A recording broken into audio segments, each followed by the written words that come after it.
What's up, guys? Welcome back to another episode of the BlockHash Podcast. Today, I have on Tim Kravchunovsky, founder of Chirp, to talk about what they're doing within the DePIN space, within the IoT space, and what their product suite kind of looks like, and some of the things that they're putting out here in 2024 and that they're working on their time horizon. Tim, welcome to the show. It's awesome to have you here. I'm very excited to dive into what you guys are doing at Chirp. How are you doing today, man? Pretty good. Thank you for having me. Excited to share the news about Chirp. We've been developing for 2.5 years, so have quite a few features underneath our belt. Well, let's do it. Let's dive into it. I'm sure people are actually going to be very curious into what you've done probably prior to Chirp as well, and what your background is like. You want to give us a little bit of context into maybe your backstory and what kind of led up to Chirp? Yeah, my background story is fairly boring. I graduated in computer science and network engineering, and I have worked in this field pretty much my entire life. So what we're developing is not something. It's not a new venture for us. So myself and our team, we have been doing this for a while. So we actually know the problems that exist. We know how to fix them and what needs to be fixed, most importantly. So, was there anything that inspired the idea to create Chirp, or was there a founding thought there that said, this is what it needs to do? Yes, there was. Essentially, it's a real lifetime story. So essentially, what happened? My parents, they have a house that froze in the winter. And the house is not occupied most of the time. My parents' friend, she goes in there every once in a while to check on the house. And she came there and she saw that the entire house was covered in ice from the inside. So what happened? There was a power outage. All of the pipes bursted. So at first, they were sprinkling water, but it was really cold. House got cold really quick. And essentially everything froze. So all of the pipes cracked, all of the radiators cracked, all of the faucets, everything. So, and this is essentially how Chirp was born. I had to go there, I had to remodel the entire house. It was challenging because it was really cold outside. So I had to work, in really cold conditions.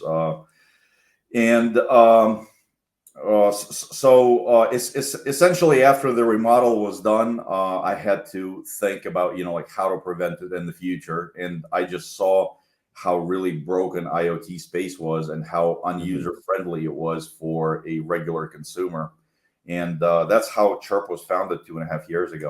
So interesting. So you were kind of taking that use case of not being able to manage the house and take care of it and kind of prevent some of those things and monitor it and apply, IoT to situations like that.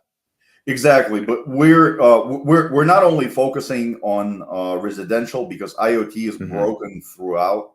So it's broken in commercial and residential as well.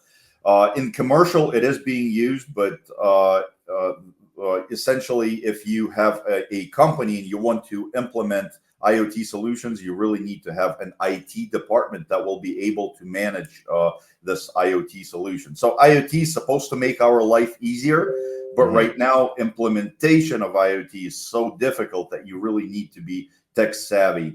This is the problem that we're trying to solve.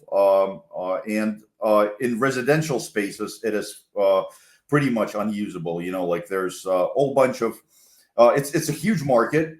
There's a whole bunch of manufacturers that are manufacturing devices. So like this, for example, this is a siren from a manufacturer, and it uses Wi-Fi, and they have a proprietary app to control this siren. And if you have another IoT device, this one is a commercial device, but this is a commercial door sensor. It's pretty ugly, but this is what this is something that you would install maybe, like in underground garages to monitor the doors or something like that. Mhm. And essentially, like every single manufacturer, they have a proprietary app, and they are manufacturing those devices that are only meant to work with their proprietary apps. So if this if this siren manufacturer doesn't have a door sensor, you would not be able to connect it. So you would have to go to another manufacturer, and the story repeats. You use their proprietary app, and this device does not see a door sensor that I just showed you. So these are some of the problems that we're trying to solve at Chirp. We unite all of the IoT, so all of the devices can connect, and we're doing it through this ecosystem that speeds up go-to-market for different projects that are implementing IoT or RWA. RWA is like real-world Mhm. assets. Our ecosystem is powered by a decentralized wireless network. So people can buy the antennas, they can install those antennas on their houses, and those antennas, they provide outdoor coverage to our IoT network. And we're brand and radio agnostic. This is our entire goal, is to unify IoT. So essentially, like if a technology comes out and it's in high demand, we can incentivize the installation of the antennas that target that particular technology. So we're very flexible what type of antennas we can install. So essentially, it's like installing different types of antennas to form different types of IoT networks, but essentially we bring it all into one network. Yeah, I was just at CES, the Consumer Electronics Show in Las Vegas back in January. And I usually go annually, and there's this huge focus on IoT. And you're right, there's so many different IoT companies out there creating IoT products in both the residential and commercial spaces.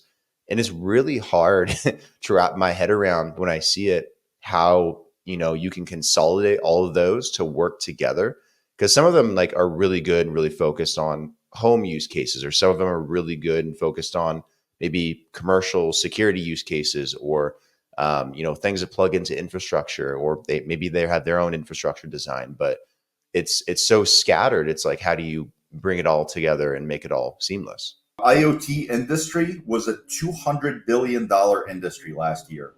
So that's how big this industry is. But when we were doing our research, we were not able to find so only a handful of companies that make over $100 million.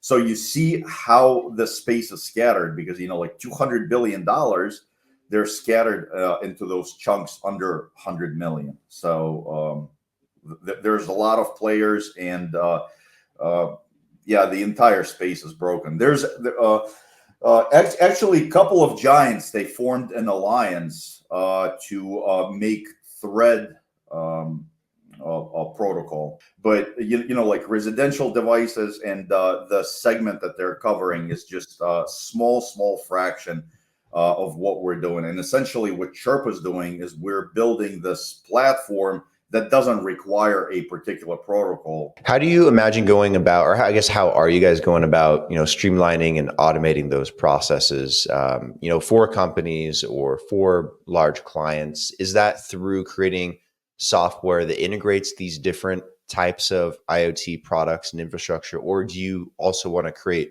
your guys' own infrastructure that maybe just works better for consolidation purposes? So to answer that, you really need to understand what IoT is made up of. So Okay. it's essentially IoT is a device that has multiple sensors inside.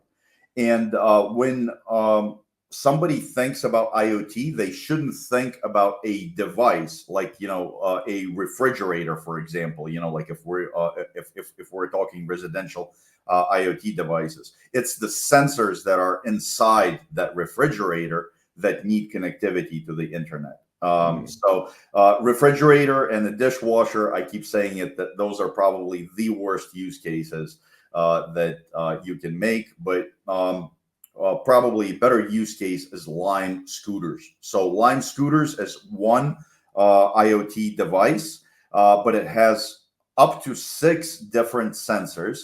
So it has, like a speed sensor, it has a battery sensor, it has a tilt sensor to that will show you, like if scooters laying on the road somewhere, so somebody can go and pick it up. And it has some kind of connectivity sensor. Well, it's not really a sensor; it's a connectivity module that lets those different types of sensors talk to the internet. So what we're doing at Chirp is we're uniting all of that. So the network that we're forming, it's allowing for those sensors to communicate with the internet and with our platform. And those different types of sensors, they are from different manufacturers. So if you're implementing some kind of IoT use case or real world asset use case, let's take Lime scooters. And for example, you're building decentralized Lime scooters. For example, like if you want to implement the software that would be able to see those different sensors, you would have to go into each sensor and you would have to make sure that it talks to your platform individually. And then you get a scooter from another manufacturer and you have to repeat the entire process again. And I would assume that scooter manufacturers could be different in every single country. So, like for China, you have one supplier. For US, you have another supplier. For Europe, you have a third supplier. So you are implementing this software, and you need to go individually into those sensors, and you have to tweak them to make sure that they talk to your software. So what we're doing at Chirp is we provide connectivity through our network for all of those sensors, and we provide standardization and visualization tools, so you could visualize the data from any type of sensors. And that essentially speeds up your go-to-market. So whatever you are building, if you're building any type of application that has to do with IoT, you actually don't have to dive in deep into IoT. You just use Chirp for connectivity and visualization, standardization of those sensors, and you're just building an app that focuses on your particular use case, like decentralized Lime scooters. You're monetizing it, you're building the phone apps, so on and so forth. So it's just a lot quicker go-to-market with the tools that we provide. In terms of like use cases and things that you maybe have done already, what's some like good examples that you could give from a commercial standpoint, residential, if you have them, like just kind of well-rounded idea to kind of paint a picture in someone's head?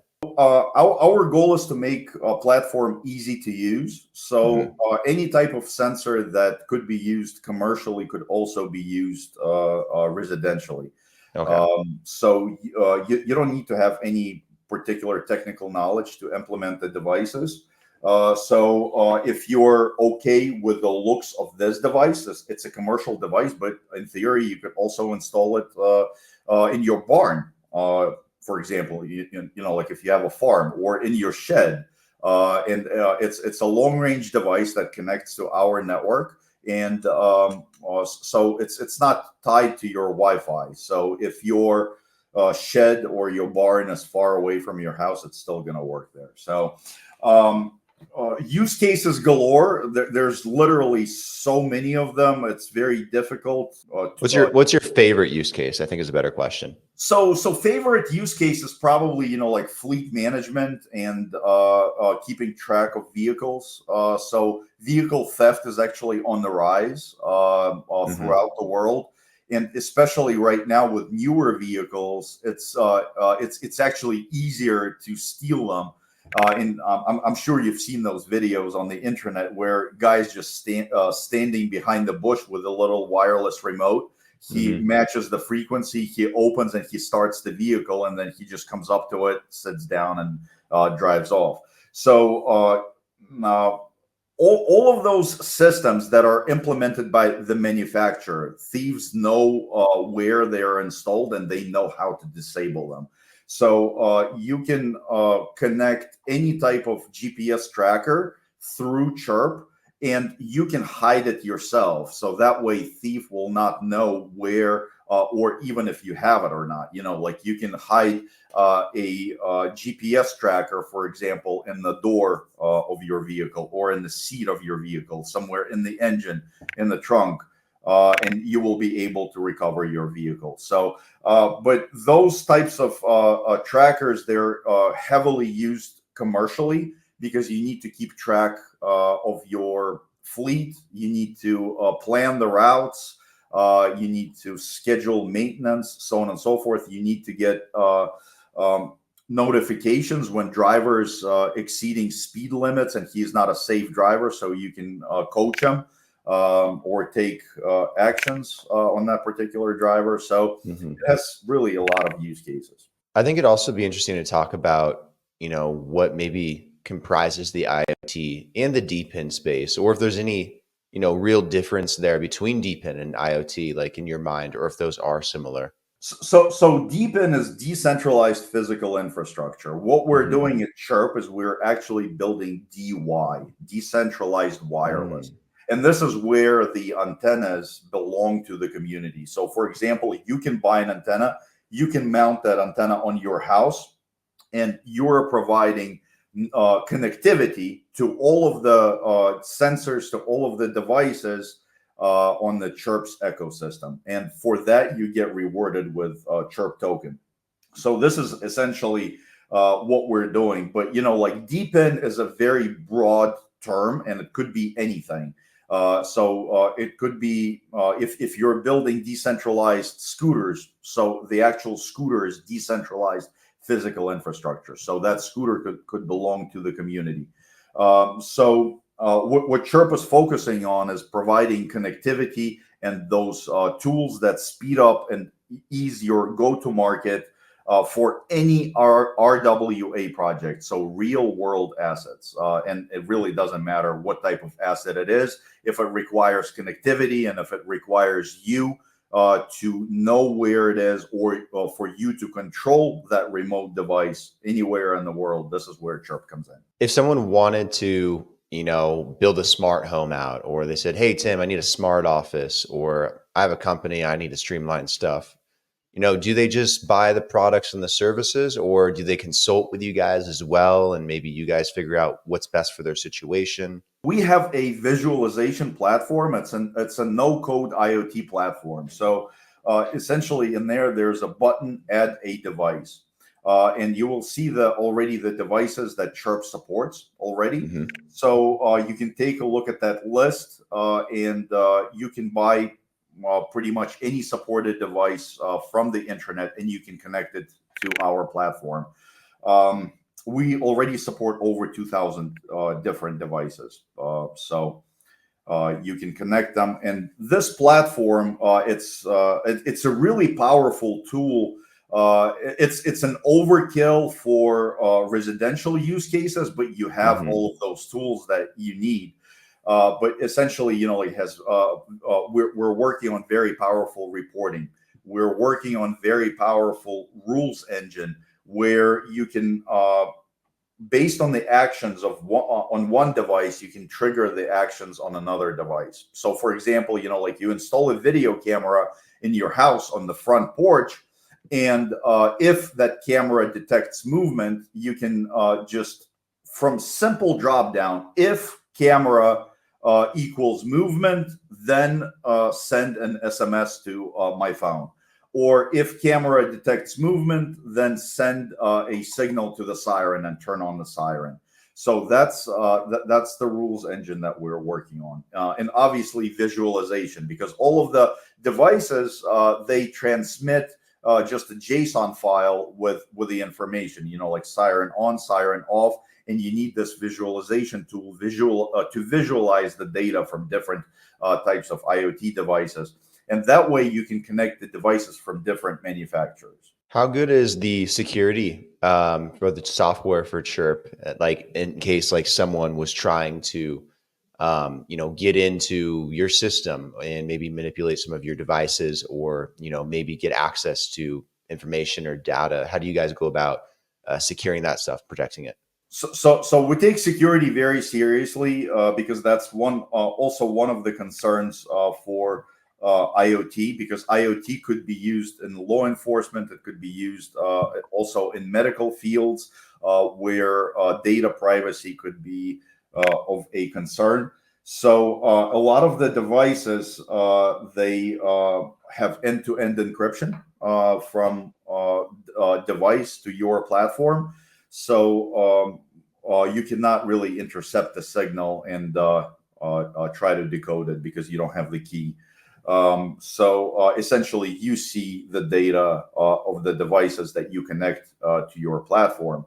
Another benefit in here is you are taking those IoT devices and you are removing them from your Wi-Fi network, because Wi-Fi network, especially residentially, it's very it could be hacked very easily.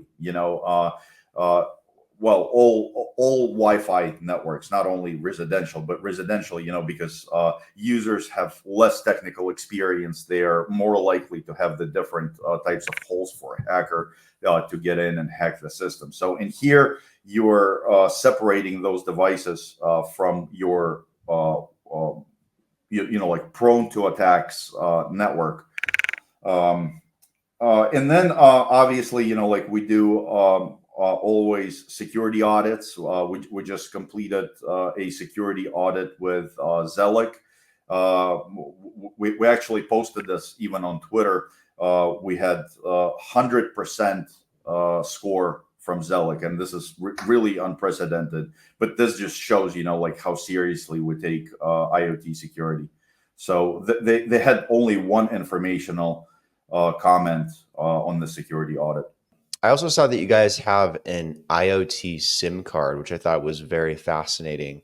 Does that work, pretty much globally? And can you connect, your entire network, your IoT network, using this for wireless purposes? It's essentially, like there's multiple different connectivity protocols. So, for example, this is a Wi-Fi siren. Mm-hmm. This is a LoRaWAN device, and unfortunately, I don't have another tracker, but the car tracker would most likely use LTE or SIM cards. And this is what we're aiming to fix, where you can connect, like different types of devices from different manufacturers that also use different radio connectivity protocols. So with our global IoT SIM card, you can connect those IoT devices that use the SIM cards globally. So can those be used for, phones as well, and maybe integrate them into the network? Or is this more of like a device-based SIM card? It's a device SIM card. You could use it for your phone to surf the internet, but it's just going to be very expensive because you have to remember that this is a global card. Right. It's essentially the way global cards work is we have as an MVNO and MNO, we have different agreements with different telecom companies to use their networks as well. And we have those agreements where they can use our network. This is just the way standard telecom is structured. When you're using different types of telecom companies, so obviously you have, like different roaming agreements. But data connectivity for IoT devices is typically more expensive because IoT devices, they transmit very, very little. On the average, I don't know, to connect an IoT device, it will cost you $1 a month. And that's why it has those elevated rates, because if it had the same rates as the phone, then you would get, like a fraction of a cent a month. And, there's just no reason to implement those IoT sensors anymore. If someone wanted to contribute to Chirp's network, earn Chirp's token, participate from that side of things, how would they go about doing that? Do they need to set up certain relays or IoT devices, or what do they have to contribute? So we're going live with our network fairly soon. We're just waiting for better market conditions. Essentially, we're ready to launch. But this is one of the antennas that we're selling right now. So this That's is the type of antenna that you would buy and install in your house. So the sale is going to start right after we launch the project. So we sold only a test batch right now. If your listeners go to chirptoken.io, they can sign up for our wait list, and essentially they will get notified when we open the BlackBird sale.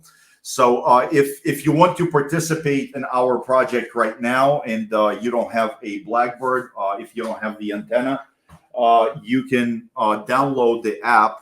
We started this contest last Friday. There's a Chirp Tracker app, and you go to a Google store or Android store, and you download it, and you can participate in our Chirp token airdrop just by downloading this app. But we're doing something really cool with this app where in the future you can walk around with it, and it scans the environments. And because we're building an IoT network, one of the use cases in IoT is actually asset tracking and being able to pinpoint the location of any particular device. So with this app, we're building this database and a network that just extends our geolocation capabilities. So we're turning this app into a gamification app where you walk around, you're doing something useful, but you're actually earning tokens by scanning the environment. So the goal, is to make something like Hamster Combat, but Hamster Combat you just had to click and like it was like meaningless. But in here you're walking around, you're doing something for the network, and you earn tokens just by downloading this app to your phone. So I encourage anybody who has a smartphone to download it.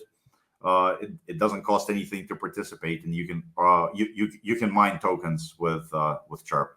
That BlackBird is cool. How does that work? Do you just plug it in and connect it to Wi-Fi and it does its thing, or is there like any fine?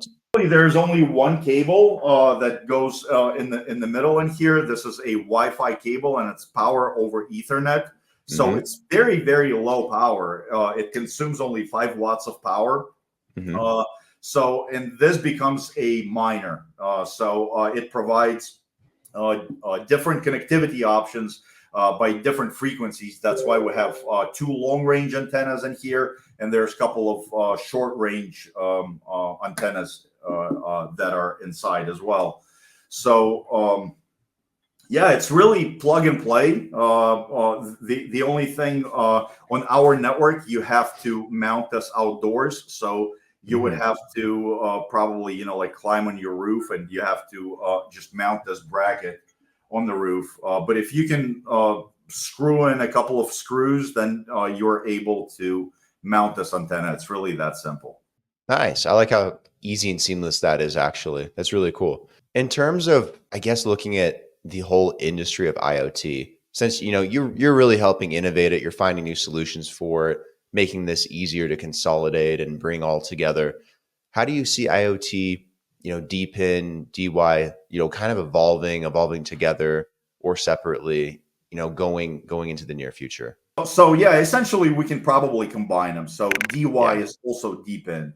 I think DePIN is really going to take off in the near future because in centralized models, this is where all of the expenses are, and this is where all of the hurdles and difficulty in implementations are. So this is exactly what we're trying to fix. In centralized models, you really need to have crews that would be able to install that equipment. Company needs to bury the expenses of purchasing those devices, and installing them. It's very difficult, it's very time consuming, and it's very, very expensive. And this is what DePIN solves in here. The community buys the equipment, so you don't bury the cost. they install the equipment. You don't need to get any types of permits in most cases. Like we use license-free frequencies, so you don't need to have any type of permission or license to install our antennas. But I don't know, maybe, like in cases of decentralized scooters, maybe you need to get a permission from the city to install them. But still, is if fractionalized assets are going to take off, that's going to be a huge game changer to the entire industry. So the community buys the hardware, they install the hardware themselves. Like in case of scooters, they just spread the scooters throughout the city, and I think with AI and DePIN, we're going to see like rapid growth of companies and real progress in the near future. In the next 10 years, it's just going to take off how much new technology we're going to see. Yeah, AI has definitely been another area of tech that has really taken off the last couple of years here. Have you considered maybe working in any type of AI solutions into Chirp? Like, is there any benefit to doing that? We are actually implementing different AI solutions. So it's not our primary focus, but for example, right now, we're implementing AI to standardize the outputs of different IoT devices. As I told you, like those IoT devices, they're built to communicate with manufacturers' proprietary apps. So there's absolutely no standard with those devices. And the JSON file that they transmit, that JSON file has no standard. And we're using AI that analyzes those JSON files and standardizes them in one JSON file. So you can add any type of device, and right away, you see the visualized data from that device on our platform. Another more exciting field is we're using AI with video cameras. And for example, there's if you have a video camera installed on a construction site, that camera can detect if somebody is not wearing a helmet, and it could trigger an alert, or like even trigger a siren. Hey, buddy, put on your hard hat on. Those types of deals, because like safety is a big concern, especially in construction industries. If you have like even a small bolt that falls from the second floor, it could literally kill you. That's why you're always required to wear hard hats. And like AI, it analyzes that data. AI can also analyze the video footage and detect theft in stores. So things of that nature. And all of that kind of like ties into IoT industry. What does Chirp's roadmap look like the rest of 2024? What's exciting that's coming up? New updates, new progress with the platform and the network, or things that you really want people to keep in mind? First is token launch. So we're waiting just for better market conditions, where we're going to launch in July. But, like right now, market is fairly choppy. So we'll see where the next couple of months take us. But we're ready to launch the project. And this is the biggest milestone for 2024. But then also, as I said, like we're doing all of those different NFT campaigns and airdrop campaigns where people can participate. And this app that we're working on that will turn your phone into a miner, we have high hopes on that, and we think that's going to be really regarded and used. So yeah, that's pretty much it for 2024. And then we're always working on our platform improvements. We're going to start marketing and like doing the explainer videos on how to connect different types of devices to our network, so on and so forth. So, do you have a Chirp community online anywhere? Yes, we do. So we have Twitter and we have Telegram. So on Twitter, it's Chirp DeWi. And on Telegram, I think it's Chirp IoT, if I'm not mistaken.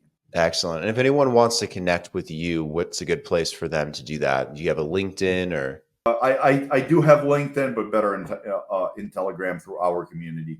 Tim, this has been a really good episode. I've learned a lot about, the IoT DePIN space overall, but also specifically what you guys are doing. And I think it's great that you guys are focusing on those areas that I think have faltered in IoT for quite a while and, trying to bring it all together and make it much more usable and, something that can grow a lot faster.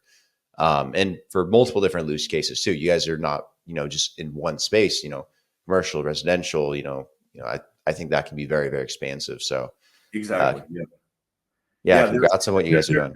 There's use cases galore, and our goal is to simplify things, and to open up IoT for anybody, for commercially, so you don't have to use an IoT department to implement IoT, and the same residentially, where anybody without the technical knowledge can make their home smart. And even take IoT outdoors. It doesn't have to be. You're no longer refrained by the walls of your house. So, like, essentially, you can use the IoT outdoors as well. You can put a tracker on your dog. You can track your vehicle, lawnmowers. You take it. So it's. Does that BlackBird is cool? Does that have to be outside? Because that looks so good, like in the studio, like on the wall. Unfortunately, it has to be outside because it's forming. Well, it has to be outside if you want to earn Chirp tokens.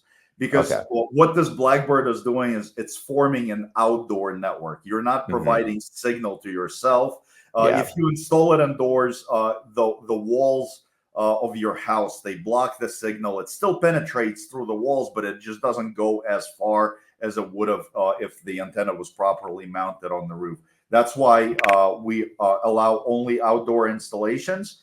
But if you want to implement IoT and you're not interested in mining, you can connect an indoor gateway that is not going to earn you tokens, but you can automate. And I actually have one gateway right here. This is the indoor gateway. It looks just like a Wi-Fi router.